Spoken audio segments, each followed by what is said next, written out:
Hafiday, I'm Isa Ariola. Tiro, I'm Sinta Kaipat. We're both from the Commonwealth of the Northern Mariana Islands.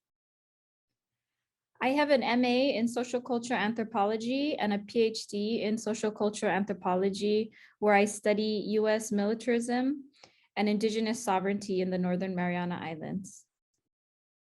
I have a BA from DePaul University and a Juris Doctorate degree from the University of Minnesota.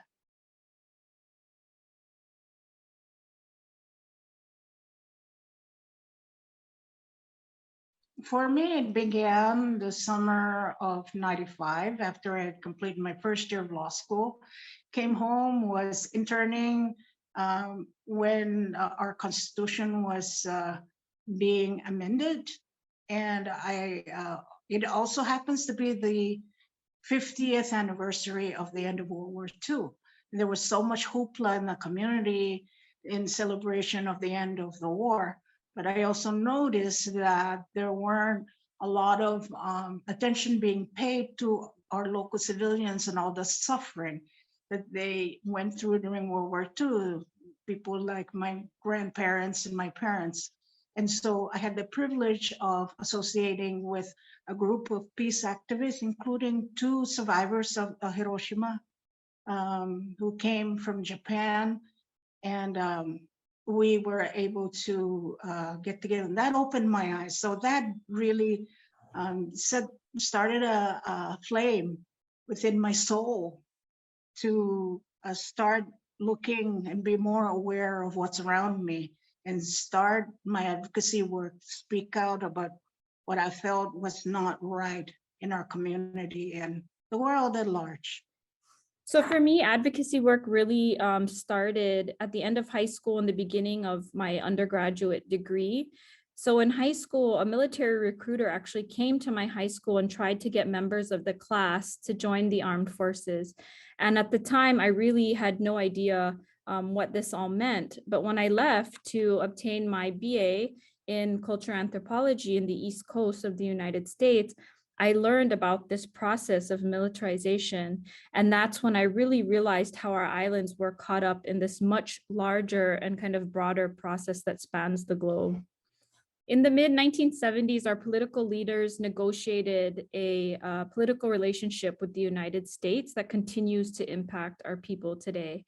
In that negotiation, we were afforded a level of autonomy and self-governance, and we were even able to control our own immigration system in exchange for the United States providing national defense. Importantly, in this negotiation, parts of the island of Saipan, Tinian, and the entire island of Farallon de Mendonça were to be used for national defense purposes to the tune of $19 million for a 50-year lease and the option to renew for another 50 years. Since 1997, the Department of Defense has released multiple environmental impact statements into our community. And in these EISs, they're also known as EISs, they outline the military's plans for our island and our people. One of the examples of this environmental impact statement was released in 2010 and was called the Mariana Islands Range Complex, EIS. And this was to outline 500,000 square nautical miles of space that the military would use for training and testing on and around our islands. And in 2015, this space was doubled to just under 1 million square nautical miles to be used for training and testing. And this is where we find ourselves today in this contemporary environment of militarism. So one of the things that we want to highlight in this project are the community concerns surrounding these environmental impact statements, or EISs. And we want to highlight these Indigenous voices as a way to kind of resist the military's desire to take these documents and shelve them away and create an archive. And we want to keep the conversation open. We want to make this an ongoing conversation.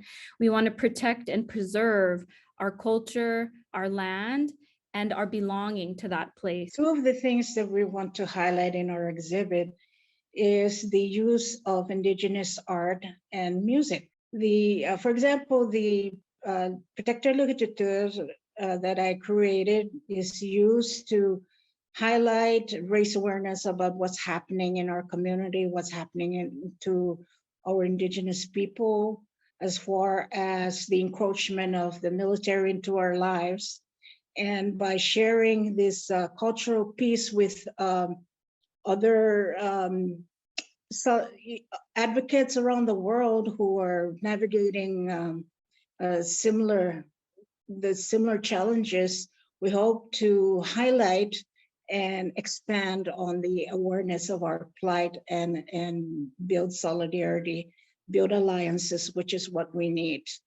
And the other thing that we intend to do is to use my family's music in this exhibit to express our sense of longing for a place and our desire to preserve our land and our cultural identities and our alarm about the military's plans to further encroach into our islands, to take our islands and use them for destructive purposes.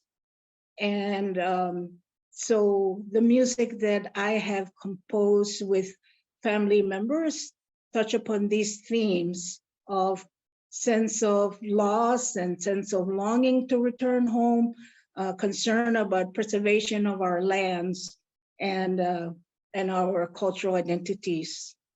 As the hypermilitarization of the oceanic region continues, we really feel like militarism as a form of colonialism stifles the way that we can imagine our futures and understand our futures as a people. And so we really had to be creative in this project, for example, about the ways that we engage with militarism as a process. And in the times that we really feel overwhelmed by military planning and all of these outside forces, we turn to our experiences and our connections to the land to help anchor us as we navigate all of the new changes that are happening in our lives today.